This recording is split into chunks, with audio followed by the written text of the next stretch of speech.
ìwọ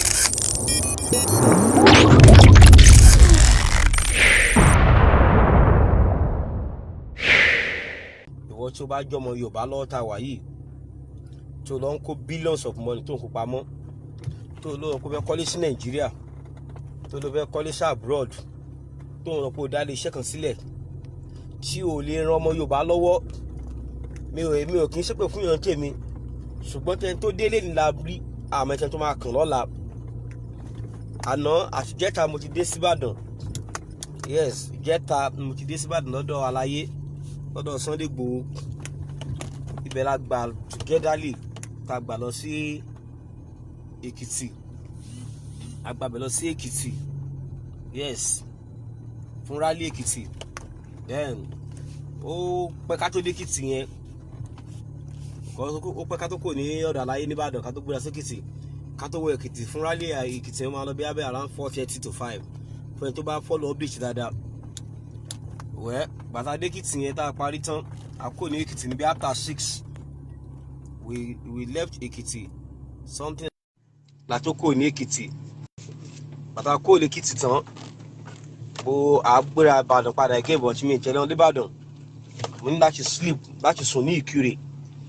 Mo tó wá mọ Ìkirè láti ó máa kó dé kí n dé Ìbàdàn mo sùn Ìkirè ni mo wà again sí ẹnìkan ti pè lára àwọn boys pè mí ní 4:30 dájí mọ̀ pé late time gan ló fi pè mí ó ní wọ́n ń jà ní ìgangan lọ́wọ́lọ́wọ́ báyìí pé àwọn ọ̀rẹ́ èèyàn help àwọn pé wọ́n ń pa àwọn èèyàn lọ́wọ́lọ́wọ́ ní gangan gidigidi. 4:30 mo tún gbéra again with this motor ní 4:30 yẹn mo tún gbéra again ó tún di ìgangan yẹn mo wọ ìgangan ní around 6 a.m. láàárọ̀.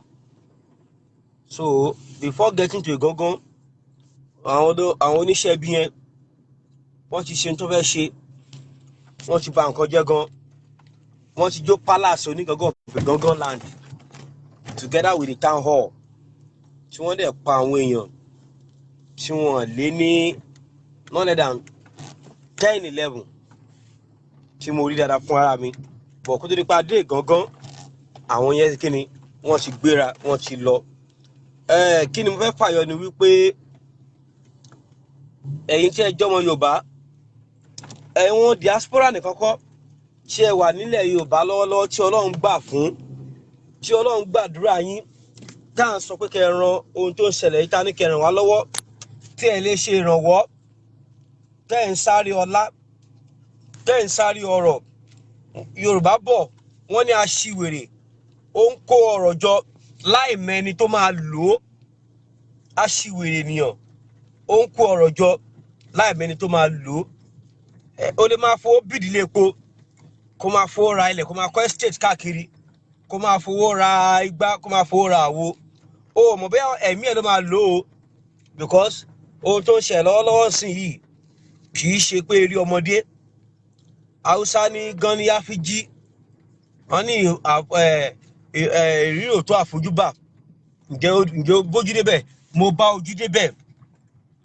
Sọ àwọn èèyàn wa ń kú, àwọn àgbàlagbà ń kú, wọ́n dẹ̀ ń pa àwọn ọmọdé, wọ́n dẹ̀ ń pa lọ́kùnrin, wọ́n ń pa lóbìnrin. Ẹ bá mi share ẹ bá mi broadcast ẹ. Irinṣẹ́ wà, agbára àti rà, agbára àti kó wọlé. Tágbára àti rà bá wà kékeré ni àti kó wọlé. Ṣùgbọ́n kò sí at least ẹnì kọ̀ọ̀kan wa ń sinmi ẹni tí ò lọ́mọ nínú wa àwọn níbi boys bíi 30-40 kéèyàn mọ́ bù mọ́ at least pé pàjáwìrì pé èèyàn fẹ́ pé èèyàn sì máa rí bíi 20 boys pé tí èèyàn bá rí bíi 20 boys tán wà fully arms tán wọ àdúgbò kan ọ̀ tán wọ ìlú kan at least tí iṣẹ́ dẹ̀ wà lára wọn tí iṣẹ́ ara wọn tún confam táyìn ìlú wọn tí wọ́n balẹ̀ ṣùgbọ́n táwọn yín ìlú yàn káwọn yẹn ré gbálẹ̀ 20 boys can deliver a town. Wọ́n á gba ìlú yẹn là ṣùgbọ́n ẹ̀yin èèyàn wa ìdájà àwọn èèyàn wọn nìkan ṣe wọ́n ń sáré ọ̀la wọ́n ń kọ́ hòtẹ́ẹ̀ sọ pé iná lè bọ́ síbẹ̀ lọ́la. Ẹ wo ilé epo tán jó mọ́jú ní gangan. Ǹjẹ́ ká onílé epo yẹn mọ̀ pé wọ́n máa padà jó ni ṣé ó máa sọ pé òun fẹ́ renovate ilé epo yẹn? Ṣé ó máa sọ pé òun fẹ́ renovate ẹ̀? Kò ní sọ pé òun fẹ́ renovate ilé epo yẹn náà. It will never dare so. Kó fẹ́ renovate. Mo tún ẹsẹ̀ ń wọlé mi báyìí ni mo lọ rí po because nobody know the next call tí wọ́n tún lè pè. Àwọn èèyàn ń kó ọ̀rọ̀ jọ, wọ́n ń kó ọlá jọ, ẹ̀ ń kọ́lé epo kiri, ẹ̀ ń kọ́ estate kiri, ẹ̀ ń kọ́ hotel kiri, ẹ̀ ń kọ́ díẹ̀ and díẹ̀ káàkiri. Ọ̀rọ̀ tó wà lẹ́yìn sí kì í ṣe pé ọ̀rọ̀ pé ká kọ́lé. Ohun méjì ni owó ṣe pàtàkì fún sin báyìí lọ́wọ́lọ́wọ́ sí Yorùbá wà báyìí. Ohun méjì ló ṣe pàtàkì fún owó tá a bá ní. Àkọ́kọ́, ra oúnjẹ sínú ilé. Bámú tí agbára bá gbé, ra bag of rice, ra bag of gàrí, ra bag of ẹ̀wà, ra ata gúngún tó lè máa bù. Ata gúngún tí a tó ẹ fún bèdìdì oṣù mẹ́fà. Ra sílé. Then tó bá ra sílé tó bá jẹ́ pé ilé ara ẹ ló wà tó ò ní kànga, sáré gbẹ́ kànga pàjáwìrì. Kàn bẹ gbẹ́ kànga tí omi máa kúnlẹ̀ tí wàá máa mú omi kànga bẹ̀ yẹn. That is one thing. Aláǹtí ẹgbẹ́ ọ̀dọ̀ fowó ṣe. Ẹlẹ́ẹ̀kejì, ẹ lọ fowó yín ṣe defense. Ẹ̀yin náà defend ara yín. Odidi baálé ilé tó bá wà nílé tó ò ní ordinary àdá lásán. Ó kàn ń pè é lókùnrin, obìnrin ni ọlọ́kàn fún ẹ lóko nídìí ni. Ó kàn ní okó nídìí ni. You lost my number last time. Meet at Baba Dedara house. Yeah. Fowó ṣe ni. Ẹlẹ́ẹ̀kejì, ẹ fowó lọ ṣe defense. Ẹ lọ ra nǹkan China máa fi protect ara yín. Then tẹ́ bá rí àwọn tó ń gbìyànjú láti sọ pé kí àwọn gbèjà Yorùbá ẹ ràn wọ́n lọ́wọ́. Ọ̀rọ̀ tó ń gbomi àwa kọ̀ọ̀kan ní báyìí lọ́wọ́lọ́wọ́. Aláyé Ìgbòho ó ń try. Gani Afiji ni. Àjọ kúrò ní Ifẹ̀ ní Èkìtì lánàá ni around 7-8 la kúrò ní Ifẹ̀ níbi rally Ifẹ̀. So after the rally, a lọ bá Kábíyèsí Eléwì of Ewi Adó. A lọ kí. Àtàtà kí tán, òǹkàlùkù tún gbé lọ́tún dọ̀nà Ìbàdàn. I could not go to Ìbàdàn with them. Mo ní màá dúró ní Ìkirè. I had to wait in Ìkirè. Ìkirè mo wà náà kọ́ọ̀tù wọlé ní 4:30 dájí again. Látara ọmọ mẹ́bà wa kan pé bàbá báyìí ló tún ṣe ní Ìgangan pọ́n ti fẹ́ pa àwọn èèyàn tán ní Ìgangan ó ti ẹ̀yìn ẹ̀ṣẹ̀ tún fún kún tiẹ̀. Ó ní wọ́n ti fẹ́ pa èèyàn tán ní Ìgangan pa àwọn gbé ìdajì àwọn Yorùbá kan ti sá lọ sínú igbó ní òru yẹn. Kí ló ń jẹ́ bẹ́ẹ̀? Mo tún gbéra again. Pẹ̀lú ọmọ tó fún information kan pàdé mi, mo tún kàn bí bọ́ọ̀sì bíi 10 dání. Láìsí ìbọn, láìsí kankan. Àgbàgbọ́ ní nǹkan tó wà látara pàmàgbàtọ̀ wọn náà ni. On getting there, the information was late. Wọ́n ti pa àwọn èèyàn lọ.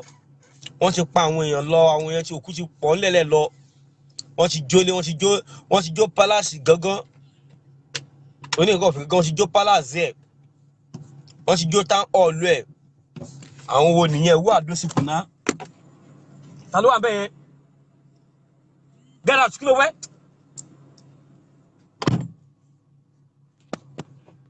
Mike n kara mẹ́yìn ọmọ yìí lọ́wọ́ ara ń kan mí o. Ní dẹ̀ ń bí mi lọ́wọ́. Wọ́n ti jó gangan.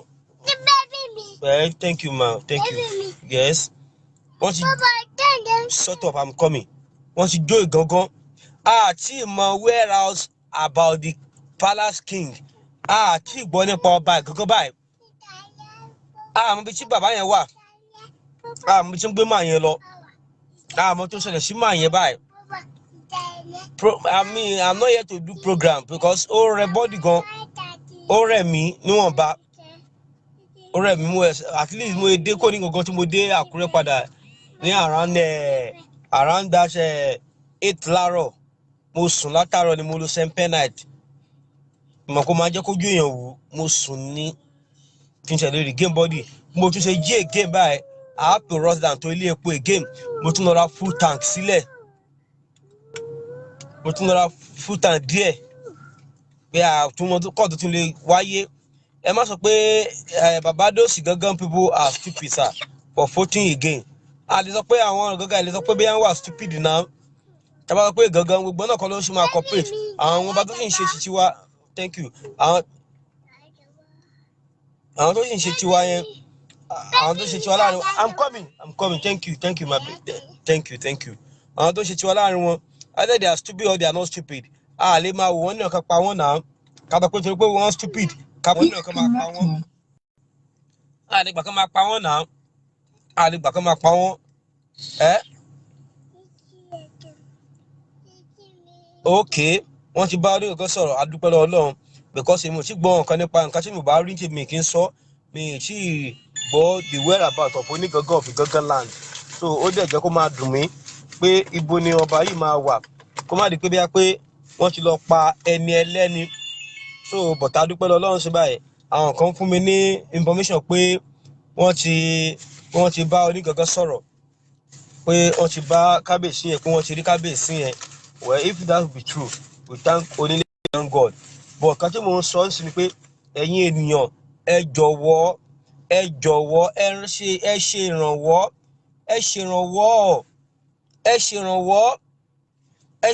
àwọn nǹkan ìjà ní kẹ́ kówó ránṣẹ́ ẹ ṣe ìrànwọ́.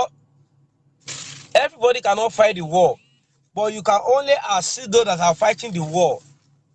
Everybody cannot fight the war, but assist those that are fighting it. I need your number. My number like for you. We've not seen anything. Information at Alangbo, only play my jabbo, Kiniko, Jakasigba Kinko. I was working with Oba Igangan in live video. Ọlọ́run ṣeun. Kábíyèsí alive. So thank God. Àdúrà tá ń gbà nìyẹn because èmi ò àwo orí wọn bá sọ látàná àmọ́ whereabout wọn.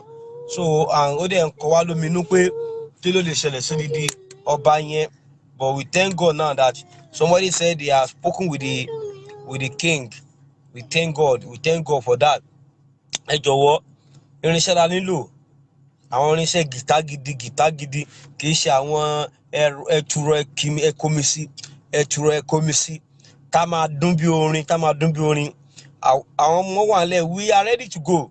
This is not the time to plan about building house or building hotel about investment, but this is the time láti protect àwọn èèyàn wa tá bá jà ṣẹ́gun a máa celebrate together. Then ọkàn wa máa balẹ̀ lórí iṣẹ́ tá a bá fẹ́ ṣe. Ẹ̀yin tẹ́ wà Nàìjíríà kí sàn tó wà lábroad nìkan. There are many of you that are in Nigeria here. You are more far better than those that are outside the country. Tó ẹ pé rí jẹjọ àwọn tó wà lókè òkun gan lọ. Àwọn tó wà lókè òkun dájú wọ́n ń gbìyànjú náà.